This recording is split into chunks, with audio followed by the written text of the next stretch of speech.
Good morning, I'm Elise Modica, and here's the latest update from Spectrum Autism Research.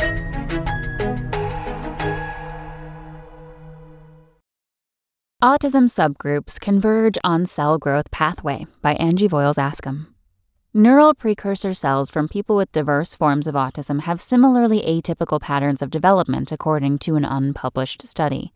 Those patterns stem from problems in a signaling pathway called mTOR, the results suggest. It adds on to a great deal of previous studies that say that there's likely convergence of mTOR signaling causing many forms of autism, says David Sulzer, professor of psychiatry, neurology, and pharmacology at Columbia University, who was not involved in the work. The mTOR pathway involves a cascade of cell signals that shape the growth of a neuron and its synapses. Previous studies have tied overactivity of this pathway to several autism-linked genetic conditions, including tuberous sclerosis, P10 hamartoma tumor syndrome, and Fragile X syndrome. The new work hints that not only overactivity, but also underactivity in the mTOR pathway can contribute to autism, including idiopathic forms and those related to deletions of the chromosomal region 16p11.2. Those opposite mTOR problems could account for some of the subtype-specific differences seen within the condition, says lead researcher Emmanuel DeCiccio-Bloom, professor of neuroscience and cell biology at Rutgers Robert Wood Johnson Medical School in Piscataway, New Jersey. Because the study has not yet gone through peer review and uses a relatively small sample of cells from 6 autistic children, only half of them with idiopathic autism, it's important to not overinterpret the results, says Peter Crino, professor and chair of neurology at the University of Maryland School of Medicine in Baltimore, who was not involved in the study. The idiopathic autism group is difficult to represent with only 3 individuals, he says. Neural precursor cells derived from frozen blood samples from children with idiopathic autism or samples from children with 16p deletions proliferate atypically, previous research from DeCiccio-Bloom's group revealed. The cells also migrate less and grow fewer neurites, or neuronal projections, than do cells from the idiopathic participants' non-autistic siblings or non-autistic controls, the team's new work shows. Whatever the cell's trying to do, there seems to be limitation of the developmental processes. It's not missing, but it's diminished, DeCiccio-Bloom says.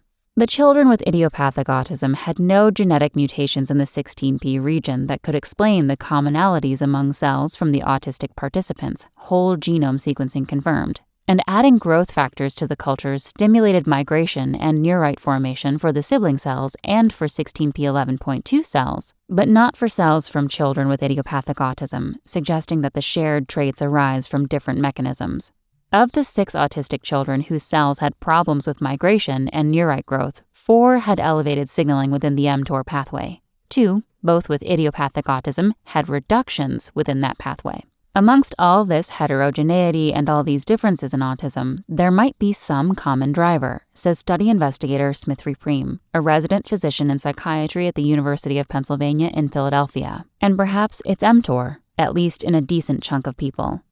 Treating the autism cells with drugs that either boost or tamp down mTOR signaling to the levels seen in sibling cells reversed the atypical neurite growth and migration, the team found. They posted the work on bioRxiv in September, and it is currently under review at eLife. It's not yet clear how to reconcile the findings that an underactive and overactive mTOR pathway produce a similar phenotype, Crino says. But if the findings hold, they may help explain why inhibiting the mTOR pathway has not proved to be an effective treatment approach for the heterogeneous autistic population, Preem says. Someone with low mTOR and someone with high mTOR would get totally different treatments. And because the work identifies autism-linked phenotypes in cells as early as neural precursor cells, it may be unveiling some of the condition's earliest effects, Sulzer says.